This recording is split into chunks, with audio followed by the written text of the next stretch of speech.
Hey guys, it's SJ. Thanks for popping by. Today I'm just going to do a few tips on everyday routines that you can do to help spark joy in your children's lives. Probably like me, you spend a lot of your time in manager mode. That's kind of how I always think of it. I'm just kind of getting them from A to Z, especially now there's 3 of them. But I'm a really playful parent, and my number one priority is just to do silly things that make them super duper happy. So the household is really happy. It's their safe haven, and now there's 2 of them at school.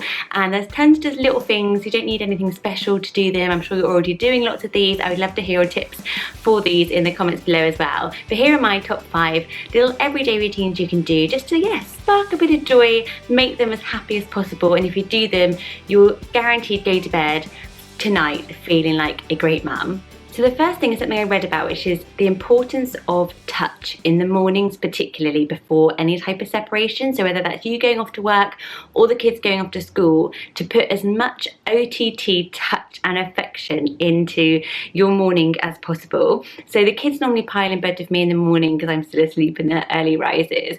And while I would love to just snuggle up by myself, it's just putting my hand, ruffling their hair, putting my hand into their pajamas and rubbing their backs, holding their hands as much skin to skin as you can. And particularly with my 8-year-old, he's older, it's less often that you're just carrying them like when they're a tiny baby and toddler.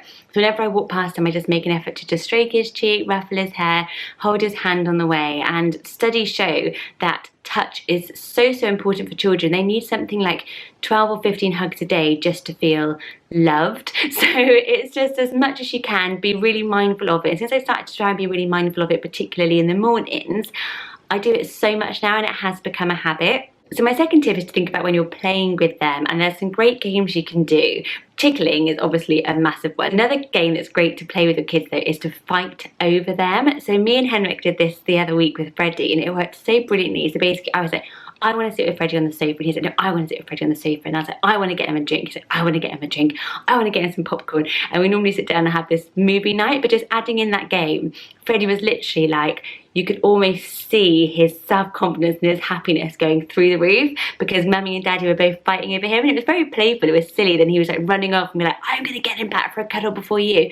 And it was over the top silliness, but it was so much fun. And it's just a great play technique to make them super duper happy. Another thing you can do, which I do quite often, is surprise them by doing something that breaks the rules. I'm like, right guys, tonight we're gonna have our pudding before our dinner, like just a small little pudding, and they think this is the most exciting thing ever. Or we're gonna jump up and have breakfast in bed, like with the TV on, and they're just like, oh my god, like little tiny things. And I can tell they're flagging sometimes towards the end of the school week.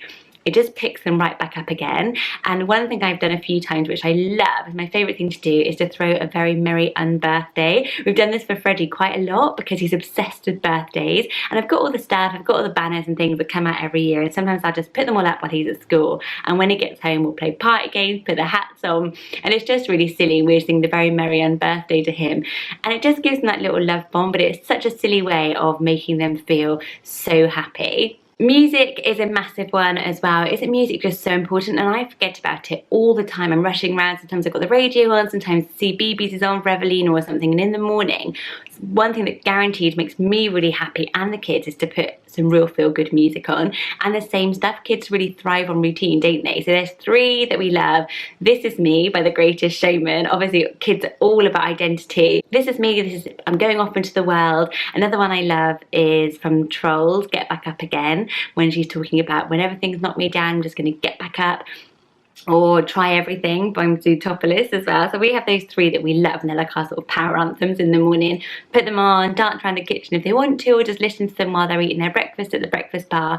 And it's so good to just whatever music your kids really relate to and that has got a positive message, whack it up loud as often as you can during the day, get them to dance and join in, and it will make everyone feel so much happier.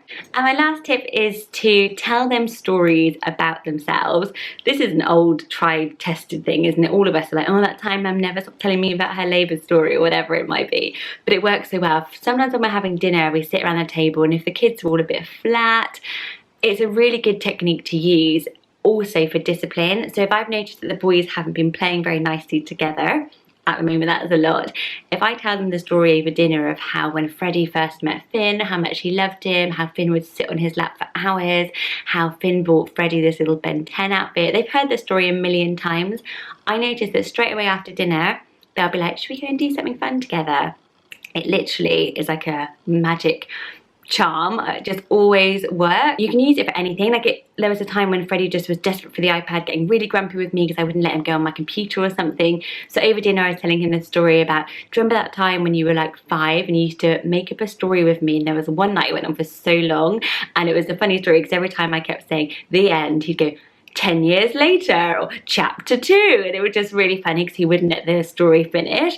So telling him that funny story, then straight away after dinner, of course, what does he want to do? Go off and do a story with Mummy. So it's just a really good technique of telling them, who doesn't love to hear a story about themselves and something great that they did anyway. It makes you really, really happy, but it's also a really good kind of sneaky way of diverting behaviour, if that makes sense. So I hope you've enjoyed these tips. I hope they've been interesting and different and useful. As I said, I would love to hear yours in the comments below. If you like this type of video, there's an amazing series called Mindful Motherhood here on YouTube. It's by YouTuber Aziz Lorena. I love Aziz a lot. I watch every single one. It's every Monday. I'll link the playlist below, and she just does loads of little mindful, thoughtful things about parenting and motherhood. So yes, you might like it. I thought I'd mention it. And I'll see you on Friday. Bye guys.